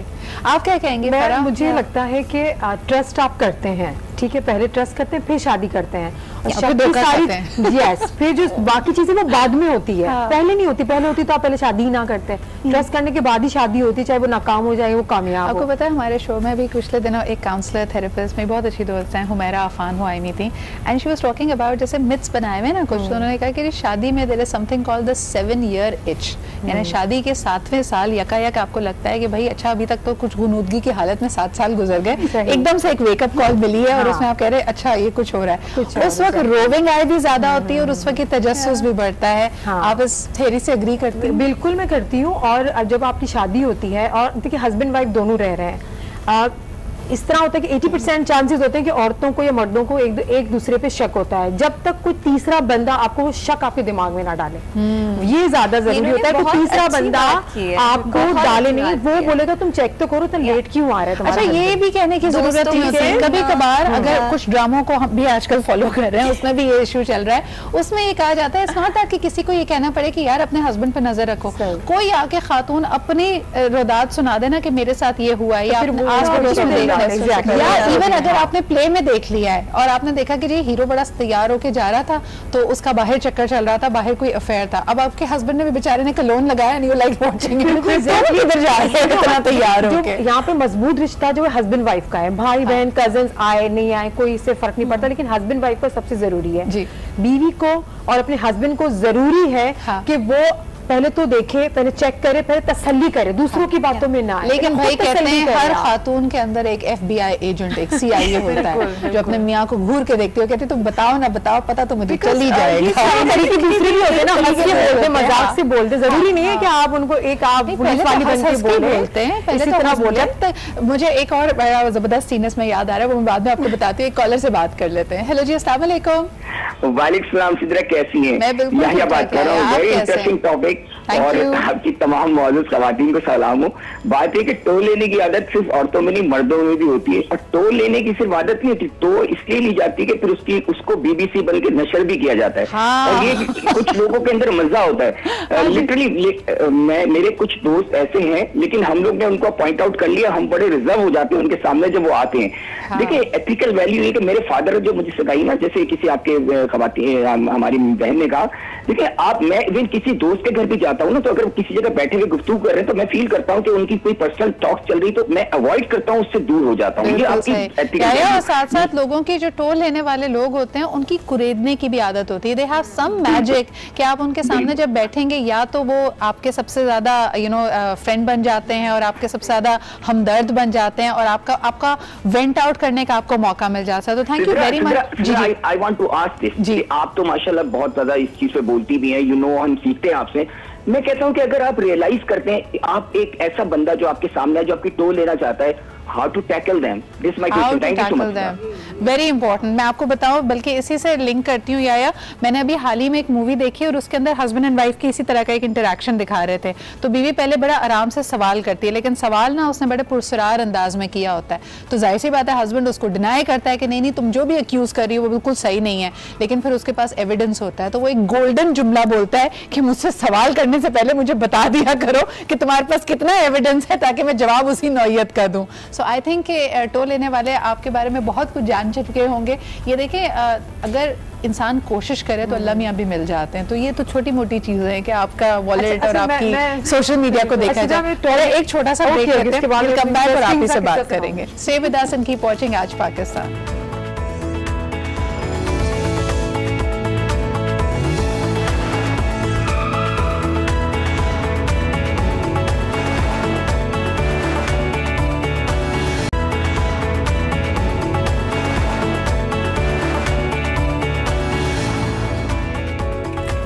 Welcome back जी। Stocking, तजस्सुस, एक दूसरे की टो में लगे रहना, ये हमारा आज का टॉपिक है। चाहे आपके आस पड़ोस में ऐसे लोग हों, अक्सर हमें ड्रामों में, मूवीज़ में एक नोजी सी आंटी दिखाई जाती हैं जो घर में आपके पहुंच जाती हैं, बड़े पर्सनल सवालात करती हैं। And I was thinking to myself, ये बात बिल्कुल सही है कि अक्सर चलें, ये तो नई जनरेशन का तरीका है ना कि वो सोशल मीडिया पे जाके आपकी स्टॉकिंग करता है। आंटियाँ तो डायरेक्ट पूछ लेती हैं और कभी कभार इतना कोई डायरेक्ट सवाल आता है, मिसाल के तौर पर कि जी इस जोड़े की प्राइस क्या है, ये सेट कितने तोले का है, एंड यू सडनली फील कि यार ये तो बड़ी प्राइवेट बात है, इस तरह ना पूछें, लेकिन लोगों को मजा आता है ऐसी इन्फॉर्मेशन इकट्ठी करने में। एक कॉलर हमारे साथ है, उनसे भी बात करते हैं। हेलो जी, अस्सलाम वालेकुम। जी आबिद रजा बात कर रहा हूँ कराची से। जी आबिद साहब, क्या कहेंगे? बस एक तो ये जो मौजूद है टो लेना, ये पता तो खुद एक इंतहाई मजे का काम है अगर टो ली जाए। अच्छा, सही। और दूसरी बात है कि उसके लिए बेचारे के बड़ा वो कॉर्नर हो जाता है जब उसकी तो खुलती है कि ये हुआ क्या है। और इसमें जो आपने भी गोल्डन वर्ड्स कहे थे कि एविडेंस जितनी स्ट्रॉन्ग होगी आदमी उतनी जल्दी अच्छा कॉर्नर होगा। बिल्कुल बिल्कुल। तो ये तो लेने वाले की एक्सपर्टीज होती है कि वो कितनी एविडेंस कलेक्ट करता है। अच्छा आबिद साहब, मुझे ये बताइए just as a side note, आपके ख्याल में झूठी कसम मर्द हज़रात ज्यादा खाते हैं या खवातीन? जब कॉर्नर हो जाते हैं एविडेंस के साथ तो फिर कसम झूठी ज्यादा कौन खाते हैं, मर्द या खवातीन? इक्वली। इक्वल। सही जी, बहुत बहुत शुक्रिया आबिद साहब कॉल करने का। इस इक्वली पे आप लोगों का क्या ख्याल है? हाँ, क्योंकि बात ज्यादा जो है औरतें ज्यादा झूठ बोल लेती हैं और छोटी छोटी बातों को एहसास भी नहीं होता। व्हाइट लाइज होते हैं, व्हाइट लाइज। एग्जैक्टली, सही है। लेकिन मैंने लड़कों को भी देखा है, आदमियों को भी देखा है, पकड़े जाते हैं, कॉर्नर हो जाते हैं, वो बड़ी बड़ी बातों पे झूठ, ऊंची ऊंची कस्में खा के, कलमा पढ़ के, बड़ी बड़ी बातों पे, बड़ी बड़ी बातें। I honestly don't believe that. अच्छा, I don't, because मेरा एक्सपीरियंस काफी डिफरेंट रहा है। आपको लगता है खवातीन झूठ ज्यादा बोलती हैं? या अच्छा, आई नहीं, वो मासूम होती है, वो छोटी छोटी बातों पे। मुझे ऐसा लगता है कि when it comes to gossip या when it comes to lies, जिस तरह जिस नौयत पे लड़के फैलाते हैं और जितना कहते हैं ना डेविस्टेटिंग इफेक्ट लड़कों की बातों का होता है उतना औरतों का नहीं होता। औरतों के तो लोग सीरियसली लेते ही नहीं बातें, लड़कों में ये बात बात है कि मर्द हज़रात एक बात को कई गुना बढ़ा कर, यानी अगर किसी लड़की से इस्लाम दुआ है तो उसको अपना दोस्त बनाकर एग्जैजरेशन बहुत होती है, तो आपने, लेकिन वो एक अलग टॉपिक है। पर आप क्या कहती हैं टो में लगना? टो में लगने की जो मैं आपको मिसाल दूं, मैं अपनी मिसाल दूं, मैं कुछ दिनों पहले, ये 1 महीने पहले मैं पिकनिक पे गई थी, हमारी फैमिली फ्रेंड है, वो आए हुए थे आउट ऑफ सिटी से,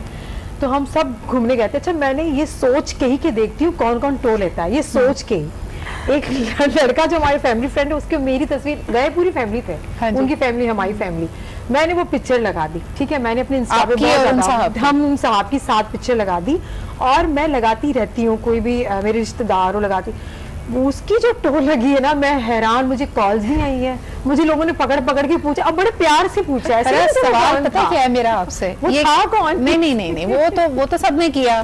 देखिए एक बात मैं सारी अपनी बहनों को और भाइयों को कहना चाहती हूँ, जो चीज इंस्टाग्राम पे पब्लिकली पोस्ट हो ना, वो तो बेजरर है। बिल्कुल, इनबॉक्स में जो हो रहा है ना वो उन्होंने मुझे पता है कि पहले तो हाय हेलो कैसी हो, क्या हो। ये बताइए, ये जो आपने लगाई थी तस्वीर, तो जहाँ निशाना लगाया था कि वहाँ से टोल लगे और वहाँ से बहुत लगी है, वहाँ से भी लगी है। ये स्ट्रैटेजी होती है जो मैं अपनी बहन के जरिए आप तक पहुंचा रही थी। मैंने जानबूझ के लगाई थी और इतनी कॉल्स आई, हम समझ गए थे, हम सब समझ गए थे। अच्छा जी, एक दो चीजें, हर तस्वीर का कोई ना कोई मकसद होता है। आपकी जो फेसबुक पे पोस्ट होती है, इंस्टाग्राम पे पोस्ट होती हैं, वो ये नहीं होता कि मैं फ्रेंड्स के साथ हैविंग अ गुड टाइम। हर तस्वीर एक स्टेटमेंट होती है। कल मैं देख रही थी कि अगर आपने किसी के इमोशनल मेंटल ब्रेकडाउन का एक हाल अहवाल लेना, एक स्नैपशॉट लेना हो कि वो कितना ब्रोकन डाउन है, so please look at the number of inspirational quote they share. Palwasha, ये सही है बात? I couldn't agree more and I think जितना कोई दिल जला होता है ना, उतने उदास कोट्स Instagram stories पे ना, because there are some of my friends who are going through some personal turmoil, कोई difficult period सब पे आते सिद्रा, तो वो सेल्फ मोटिवेटिंग या किसी को ना टॉन्ट मारना कि अगर कोई आपका साथ छोड़ दे तो ये मुझे लगता है जब कुरान का आयत शेयर हो, इन्नल्लाह मअस साबिरीन, अल्लाह सब्र करने वालों के साथ, और ये और उसका मकसद कुछ और होता है। और ये भी होता है कि बस अल्लाह ने मुझे जो इज्जत दी है, जलने वालों का अल्लाह ही भला करे। मीडिया में तो हम ये बहुत करते हैं, अल्लाह ने जिसको जिस मुकाम पे रखना है, तुम कौन होते हैं, ये हाल ही में हुआ है। हम कितने ज्यादा डिस फायर करते हुए निकल रहे हैं, लेकिन वो सब सोच रहे होंगे यार इन्होंने हमारी स्टेटस पढ़ ली है। ऑफ कोर्स यार, वो जब आप पब्लिकली पोस्ट करते हैं सभी पढ़ रहे होते हैं, वो पढ़ने के लिए ही होते हैं। लेकिन देखिए इसमें लोगों का भला हो जाए, लोगों को ये गेम समझ में आ जाए। एक तो मैंने कहा जी, हर पोस्ट का कोई ना कोई मकसद होता है, तो जो लोग, हमें भी रियलाइज हो जाता है कि कौन हमारी स्टॉकिंग कर रहा है, तो कई दफा वो स्टॉकर्स को जवाब देने के लिए भी वो पोस्ट होती है। और दूसरी चीज ये कि जी व्हाट्सएप पे, मैसेंजर पे कभी भी कोई चीज गलत विंडो नहीं होती। यानी लड़के अक्सर ये हरबा इस्तेमाल करते हैं, आप उनसे बहुत दिन बात ना करें तो फिर आएगा कोई ऐसी चीज जिसमें आपको लगेगा अरे इसने मुझसे कहा, लेकिन वो अपनी झेम को छुपाने के लिए कि अगर वो रिस्पांस नहीं मिला, ओह सॉरी आपके लिए नहीं था, वो मैं गलत विंडो एग्जैक्टली ये बहुत होता है कि मैं मिस्टेक हो गई थी मुझसे, ये आपके लिए नहीं था। धीरज क्या कहेंगे? अच्छा, अक्सर जब स्टॉकर्स को, मैंने कुछ सोल सिस्टर्स और बाकी ग्रुप्स में देखा है, जब स्नैपशॉट लेके लड़कियां उनको एक्सपोज करने के लिए, कन्फ्रंट करने के लिए आती हैं कि भाई ये शख्स देखें एक जेन्युइन प्रोफाइल है, उन्होंने अपने इदारे का नाम भी लिखा हुआ है, इन्होंने अपने जहाँ ये काम करते हैं, जिस फैमिली से बिलोंग करते हैं, फैमिली मेंबर्स भी इसमें, लेकिन देखिए ये कितनी इन्होंने नाजेबा बात मुझसे की है। तो लड़कियां उसकी स्नैपशॉट लेके डालती है, तब सडनली हमने देखा है कि स्टॉकर का रवैया बदल जाता है, वो तरले मिनटों पे आ जाता है कि बहन ये मत लगाना, अच्छा नहीं करना। ये तरीका आप क्या कहेंगी, लोगों के सही है? मैं पब्लिक से ये क्वेश्चन करती हूँ कि why don't they address their issues legally? Harassment का केस आराम से बन सकता है, आप जाके बनाएं, सही आप अप्रोच तो करें। आप अथॉरिटीज को अगर जब तक बताएंगे नहीं कि आपके साथ क्या हो रहा है, आप सिर्फ एक स्क्रीनशॉट डाल देना एंड थिंकिंग कि ओके पब्लिक सपोर्ट मिलेगी इज नॉट इनफ। अच्छा, ये पब्लिक सपोर्ट भी बिकॉज एट टाइम्स यही करना, स्क्रीनशॉट डाल देना, यू नेवर नो कि सामने वाला कितना कितना चला जाता। लेकिन ये ट्रेंड हम अनफॉर्चुनेटली मीडिया में भी देख रहे हैं। स्टॉकिंग से थोड़ी बात अलग हो जाएगी, लेकिन जब for example payments, the whole industry is going through डाल देती हैं, तो लोग बकायदा कन्फ्रंट करके जी नेम एंड शेम पे आ जाते हैं कि फलाने प्रोड्यूसर ने, फलाने नेटवर्क ने मुझे इतने साल के पैसे नहीं दिए, इस प्रोजेक्ट के पैसे नहीं दिए। आप इसको कैसे देखते हो? क्योंकि फिर वो ना सिर्फ बात आपकी सिर्फ टर्म्स तक नहीं रहती ना, पूरी दुनिया को पता चलता है। बिल्कुल, जैसे इरज जिन्होंने बोला कि ऑब्वियसली लीगल चैनल्स हैं जिनके थ्रू वो कर सकते हैं, but I will be very honest Sidra, मैं कुछ ऐसे एक्टर से मिली हूँ जो बेचारे गए हैं लीगल चैनल के थ्रू, बट उनको वो रिस्पांस नहीं मिला, वो लीगल बैटल में ही बस अटक गए, उनके पैसे और ज़्यादा मजीद खर्च हुए, और वो बिल्कुल एक लास्ट रिजॉर्ट पे ना आके कोई सेलिब्रिटी चाहेगा कि इस तरह डेफेमेशन हो या इस तरह किसी के सामने। लेकिन मुझे बताएं, जब लास्ट रिजॉर्ट पे जाते हैं, इसको भी थोड़ा क्लैरिफाई कीजिए कि जब ये पब्लिक नेमिंग एंड शेमिंग हो जाती है तो क्या मामला हल हो जाता है, पेमेंट मिल जाती है? बिल्कुल भी नहीं हल होता, और उनका काम भी खराब होता है, उनको आगे से कोई और काम नहीं देता। बट पता है काम खराब हो जाता है। लोगों को ये समझना चाहिए कि लीगली कोई एक्शन लाने के लिए आपको बहुत पेशेंस चाहिए। यस आप लोगों को दे रही हैं। अच्छा, दूसरा यहाँ पे आखिर में प्रोग्राम में ये कहना चाहेंगे कि स्टॉकिंग, टो लगना, उसकी रेपरकशंस पे हमने बात की, लेकिन सबसे ज़्यादा जो चीज़ इसमें इफेक्ट होती है, पॉइजन होती है, टॉक्सिक बन जाती है, वो आपका अपना गुमान है। यानी आप हर वक्त एक दूसरे की जब जुस्तजू में लगे हुए हैं, तो जिस चीज़ पे आपका फोकस होना चाहिए, ताकि आप समझ लीजिए हम मल्टीटास्किंग कर सकते हैं, काम में भी अच्छा परफॉर्म कर रहे हैं, बच्चों को भी देख रहे हैं, लेकिन जहन मेरा यही लगा हुआ है कि मेरा हस्बैंड इस वक्त कहाँ है, आप अपने 100% पे नहीं है। बिल्कुल भी नहीं होती। हाँ बिल्कुल, आप मेंटली भी डिस्टर्ब रहते हैं क्योंकि आप अपने काम पे फोकस नहीं कर सकते, जुलाई से रहते हैं। एग्जैक्टली, आपको कुछ भी नहीं अच्छा लग रहा होता, आपकी जो खुशियाँ आ रही हैं, जो अच्छा हो रहा है, आप उसको भी बिल्कुल एंजॉय नहीं कर सकते। बीइंग अ पीस एक्टिविस्ट हमें बकायदा ये टेक्निक सिखाई गई थी। माइंडफुलनेस क्या होता है कि आप जिस वक्त जो काम करें उस पे फोकस करें, मगर अगर आप यही जो आपकी हरकतें और आदतें रहेंगी ना, you will never be able to give your 100%। और आप अपने बच्चों में भी ये चीजें डिपॉजिट करते रहते हो, आपके बच्चे भी यही करेंगे, जो देखेंगे वही चीजें करेंगे। एब्सोल्युटली फरा, you given another topic all together कि अक्सर टो लगाना जो है ना, वो आप इनहेरिट भी कर रहे होते हैं। आप सिर्फ लुक्स नहीं इनहेरिट करते लोगों से, बालों आपकी अम्मी से नहीं मिलते, आपकी सोच भी उसी घराने जैसी होती है। अगर आपने देखा है कि आपके घर में लोग यही बातें करें कि फलाने के घर क्या हो रहा है, फलाने ने ये क्यों कर लिया,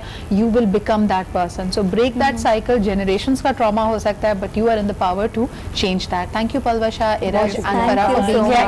वक्त कम होता है, टॉपिक हमेशा बहुत वसी होता है, लेकिन उम्मीद है कि आपने इससे कुछ सीखा होगा। You are able to take away something that you really enjoy. इसी के साथ मुझे इजाजत दीजिए, कल आपसे फिर मुलाकात होगी। ख्याल रखें, खुदा हाफिज।